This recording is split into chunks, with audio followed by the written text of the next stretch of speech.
Selamat pagi, Ibu Bapak, Saudari dan Saudara yang terkasih dalam Kristus. Kita jumpa lagi dalam Sapa Sabda yang diambil dari pedoman saat teduh 4B GKI Residen Sudirman untuk hari Rabu tanggal 20 Juli tahun 2022. Bacaan hari ini adalah Kolose pasal 2 ayat 1 sampai dengan 5. Kita akan merenungkannya dengan tema jauh di mata, dekat di hati.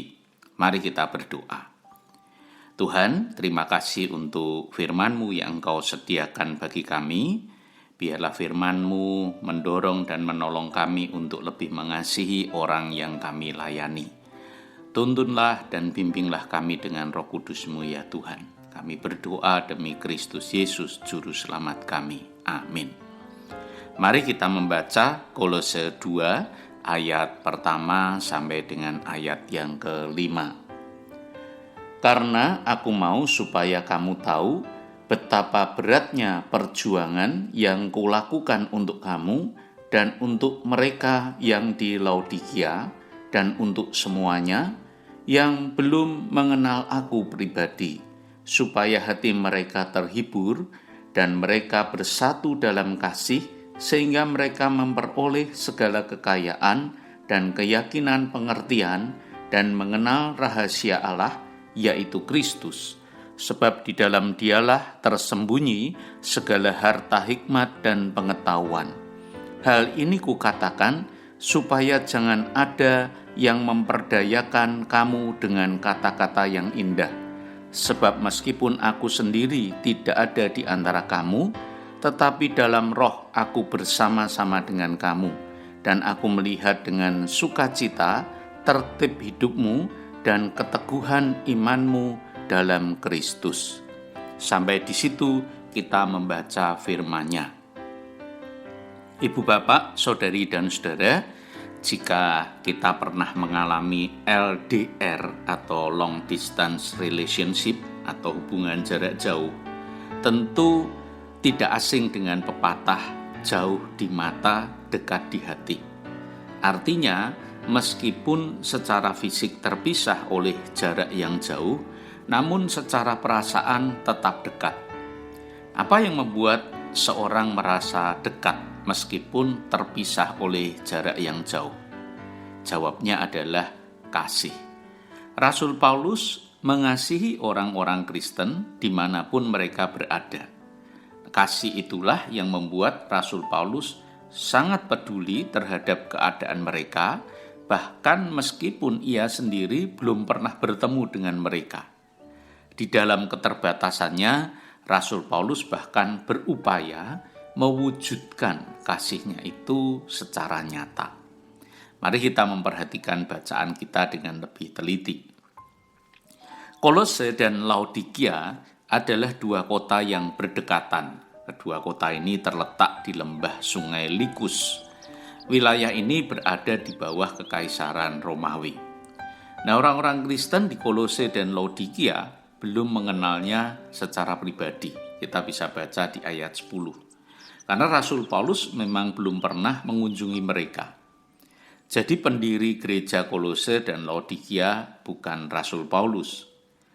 Tapi meskipun demikian, pengaruh perjuangan Rasul Paulus sangatlah penting bagi keberadaan gereja di dua kota tersebut. Rasul Paulus berjuang dengan gigih mempertahankan iman dan tetap memberitakan Injil meskipun harus menghadapi tekanan dan hambatan dari Kekaisaran Romawi yang membenci kekristenan. Ketika menulis surat ini, Rasul Paulus sedang berada di dalam penjara di kota Roma yang berjarak sekitar 2000 km dari kota Kolose. Namun jarak yang sangat jauh itu tidak menghalangi perhatian dan kepedulian Rasul Paulus terhadap mereka. Tidak dapat diragukan lagi bahwa Rasul Paulus sangat mengasihi mereka. Inilah wujud kasih seorang pemberita Injil terhadap buah-buah pemberitaan Injil dimanapun mereka berada. Bahkan meskipun mereka belum pernah bertemu muka. Di dalam kasih dan kepeduliannya, Rasul Paulus berharap agar mereka terhibur, dalam arti tidak merasa sendirian, mereka tetap bersatu atau saling mengasihi, dan juga iman mereka bertumbuh, semakin mengenal Kristus, dan mampu menghadapi pengaruh ajaran sesat pada waktu itu. Kasih dan kepedulian Paulus juga diwujudkan dalam doa. Rasul Paulus selalu mendoakan mereka. Itulah yang dimaksudkannya ketika ia berkata, "Di dalam roh aku bersama-sama dengan kamu," di ayat 5. Karena itu, Rasul Paulus juga selalu peduli dengan keadaan mereka. Rasul Paulus bersuka cita melihat mereka hidup dengan tertib dan memiliki iman yang teguh di dalam Kristus, seperti yang disampaikan di ayat 5b.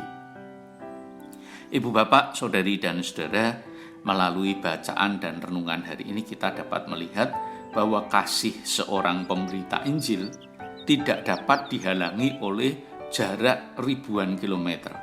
Kasih itu dapat tetap terwujud secara nyata, bahkan di tengah berbagai bentuk hambatan dan keterbatasan. Mari kita berdoa. Tuhan, ampunilah kami karena sering melupakan orang-orang yang sudah jarang kami temui atau mereka yang berada di tempat yang jauh.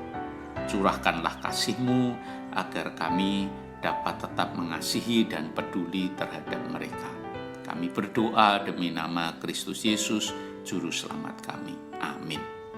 Ibu bapak, saudari dan saudara, kita dapat menindaklanjuti renungan hari ini dengan menghubungi atau menelpon seseorang yang berada di tempat yang jauh, yang mungkin sudah lama tidak kita kontak, untuk menanyakan keadaannya dan mendoakan dia. Sampai jumpa dalam Sapa Sabda besok. Tuhan memberkati kita semua.